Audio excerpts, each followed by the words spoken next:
नमस्कार शेतकरी मित्रांनो, महाराष्ट्राचे मतदानाची प्रक्रिया काल 20 नोव्हेंबर रोजी पार पडलेली आहे आणि आता पुढचं जे अनुदान आचारसंहितेमध्ये जे स्थगिती करण्यात आलेलं होतं, हे नक्की कधी सुरुवात होणार आहे? अवघ्या 2 ते 3 मिनिटात सविस्तर जाणून घेऊया मित्रांनो.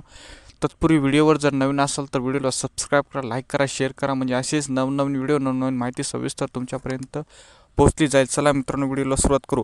महाराष्ट्राची विधानसभा काल 20 नोव्हेंबर रोजी प्रक्रिया पार पडलेली आहे आणि आता महाराष्ट्र शासन म्हणजे नेमकं आता 26 नोव्हेंबरला यांना आपलं सरकार स्थापित करायचे आहे. म्हणजे महाविकास आघाडी असो की महायुती सरकार असो, कोणतेही सरकार येऊ द्या, 26 नोव्हेंबर रोजी महाराष्ट्र शासनाचा कार्यकाळ म्हणजे विधानसभेचा कार्यकाळ हा 26 नोव्हेंबरला समाप्त होणार आहे. म्हणजे नवीन सरकार स्थापित 26 नोव्हेंबरपर्यंत यांना करायचं आहे आणि जवळपास पुढचे 4 दिवस म्हणजे जवळपास 30 नोव्हेंबरच्या नंतर जे अतिवृष्टी अनुदान, पीक विमा, रब्बी पीक विमा, खरीपचा पीक विमा, 25% अग्रिम, कापूस सोयाबीन अनुदान, प्रधानमंत्री आवास योजनाचे ग्रामीणचे, शहरीचे असे सर्व योजनेचे पैसे हे 30 नोव्हेंबरच्या नंतर टाकण्यास सुरुवात होणार आहे.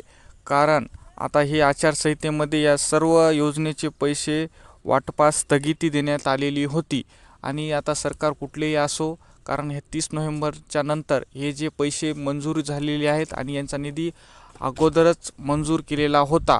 म्हणजे आता 30 नोव्हेंबरच्या नंतर या सर्व योजनेचे पैशास वाटपास सुरुवात होणार आहे. ही अशी एक अपडेट तुमच्यासाठी होती.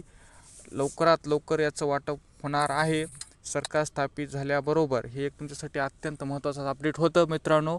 व्हिडिओचा शेवट करू, भेटूया पुढच्या व्हिडिओमध्ये. तोपर्यंत धन्यवाद मित्रांनो.